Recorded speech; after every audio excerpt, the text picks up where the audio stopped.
let's get started. What we're going to do today is I've got here Athearn Blue Box Alco PA-1. Now this is one of my PA-1s. Where the rest of it is, I'm not exactly sure, in various parts bins. But we just needed this part for the purposes of this demonstration. Here's a PB1. I got it at a train show. I have never tried it.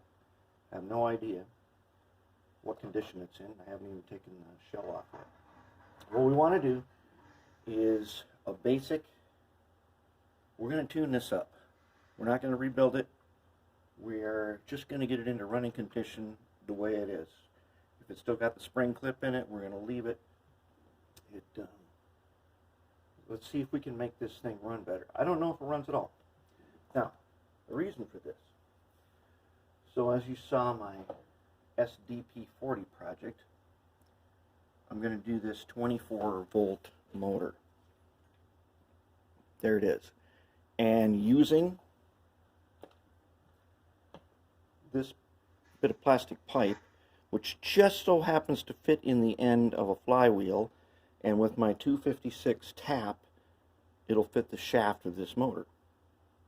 That's why this one is a perfect candidate for that. Then I made a cradle on my 3D printer, and I'll mount that there, and this sits in it just perfect, and it'll line up. The thing is, could we do that to this? And I'll tell you right now, that would be an extremely advanced install. It would be a lot of work. Not saying I wouldn't want to do it at some point. We need to do a bunch of milling because these trucks sit, they're low, or the worms are low. And that means to get them to line up, the flywheels are almost touching the back end of the trucks. And we'd like them to be straight in line as possible. We would have to make, well, we'd have to make another cradle and make some linkage, not a problem. But is it worth it? Let's see how good we can do to just make one of these run the way it should run. Now I also want to show you, so I have on the workbench one of these 24 volt motors that I've done before. One of the first ones I did is this AHM C424. And it's a little growly from the gears and the fact that I use plastic pipe for the drive shaft when I should use copper wire. I'll probably change that later. But that's how it looks. And this, I'll change this drive shaft. It's not entirely in line either because of these super long couplings, and this could be lowered a bit. The problem is it's almost sitting on the deck as it is, and this is another one that required a bunch of fabrication in here, but it's pretty cool.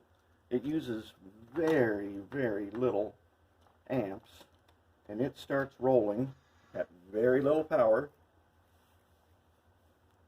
and it starts creeping along. When using a 24 volt motor, the one thing that you don't get is a high top end. That's as fast as it'll go. What are we dragging here? Dragging some wire. Because you're never going to reach 24 volts and get the maximum RPMs out of it. That's also a safety feature of using the 24 volt motor, is that you are not going to overwork it and burn it out because you aren't going to reach the top end. So at maximum power, you've got a third of your headroom left.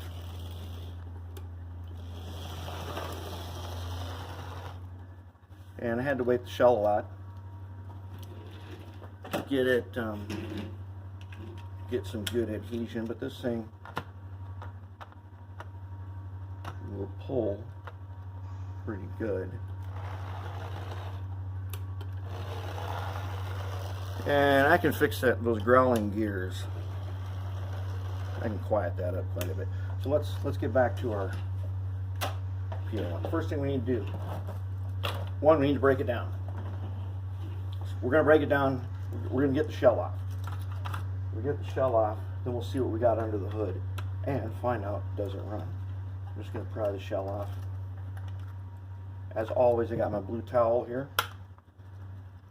If you haven't seen my other videos, the blue towel is where all the little parts go so that they don't go rolling around and fly off the workbench to be never found again until after I found a replacement.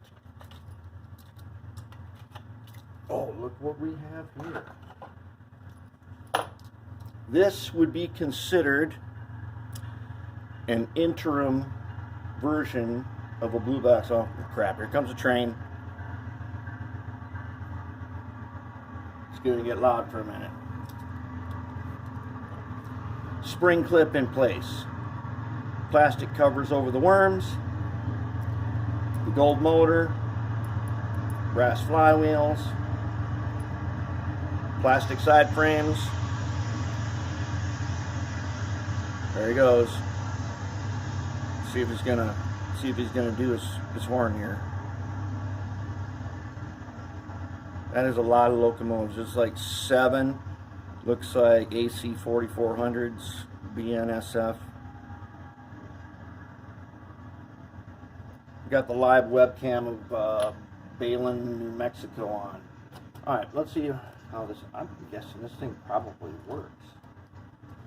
I don't know, but I'm guessing that it does. Okay, let's try it. Ooh, it does work.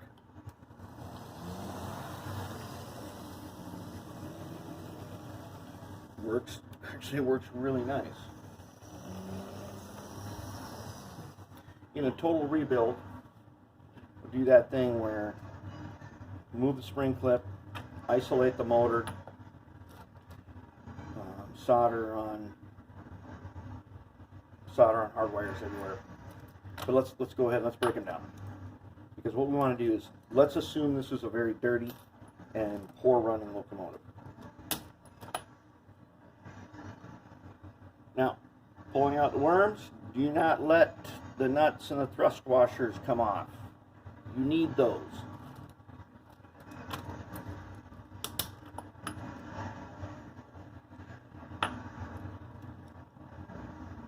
Okay.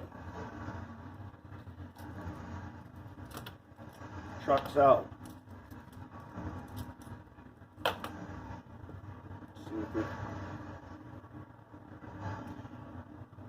I would say we probably don't need to take the motor out. We could, but it's not giving us any trouble.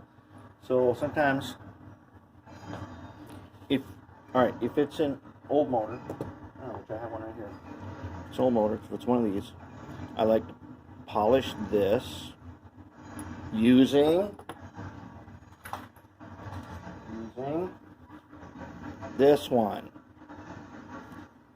Remember this one? I told you, do not use this one.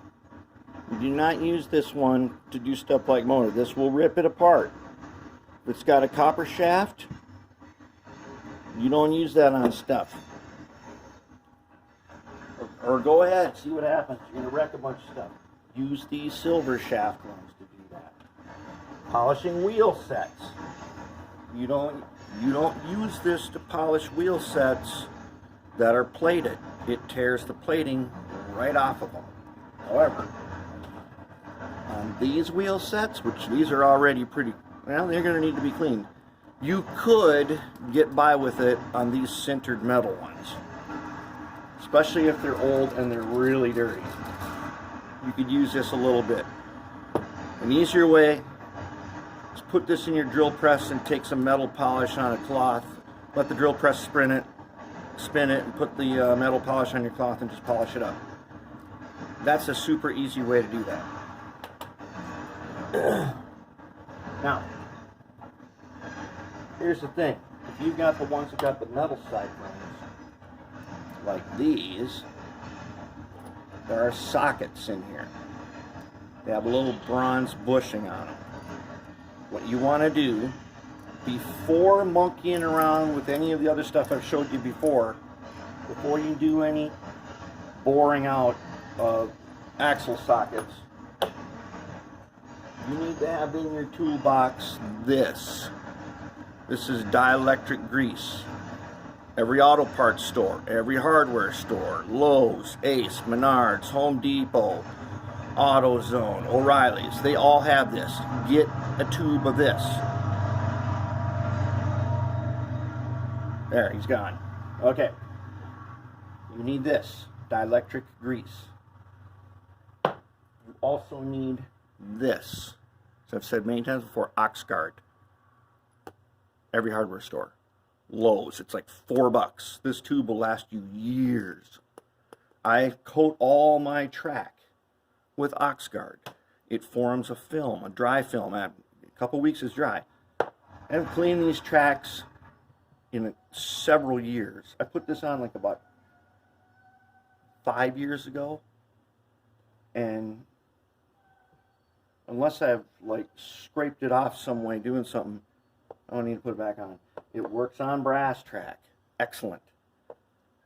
I put this on my rail joiners. I don't solder rail joiners unless I'm repairing broken track.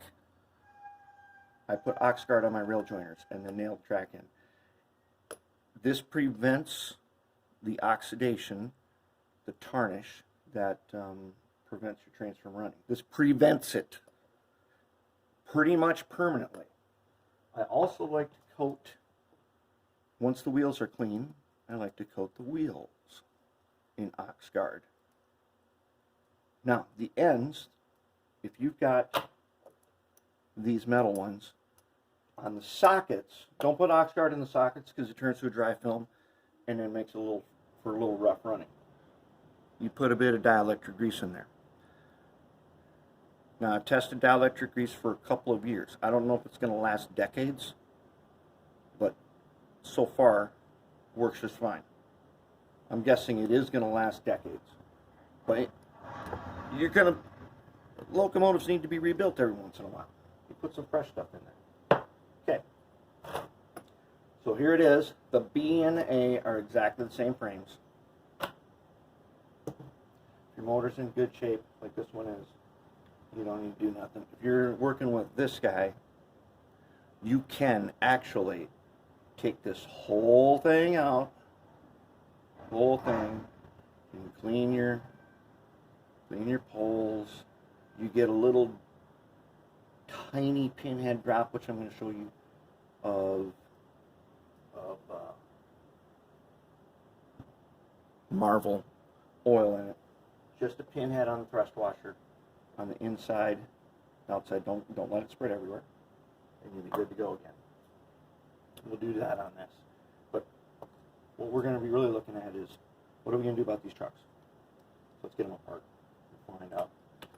Now, these have, amazingly, these have this system.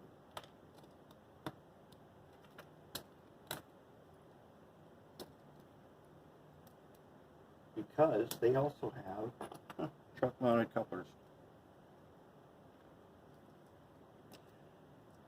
Okay, see these things? Do not pry them. Turn them up. Push them off.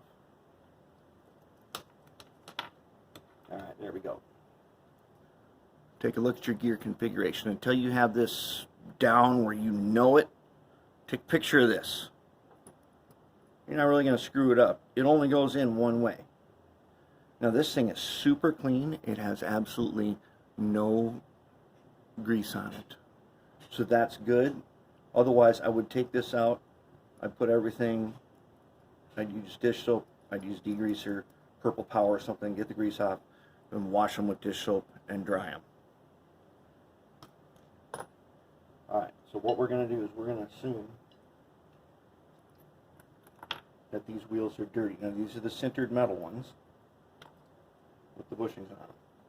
So I'm going to clean one, then I'll tell you what I'm going to do. Then I'll come back for the second part where we put it back together. So I'm just going to clean one using the dreaded stainless steel. Now, if you have not done this before, I'm telling you, use the other one. This thing is very dangerous. It will tear your stuff apart, and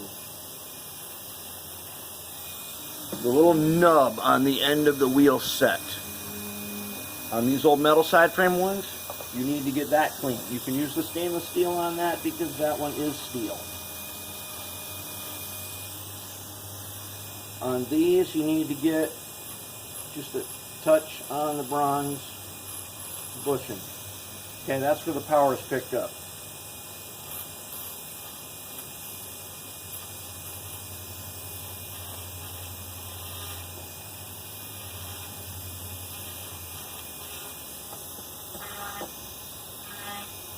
Notice, because I'm using a stainless steel, I'm going extra fast. Alright, I've got a clean wheel set. Okay, I'm assuming that you probably tried all this stuff already, but I've got a clean wheel set. Now, I'm going to get all the wheels and stuff ready, and I'll come back for part 2, and then I'm going to show you how to properly lube the gears.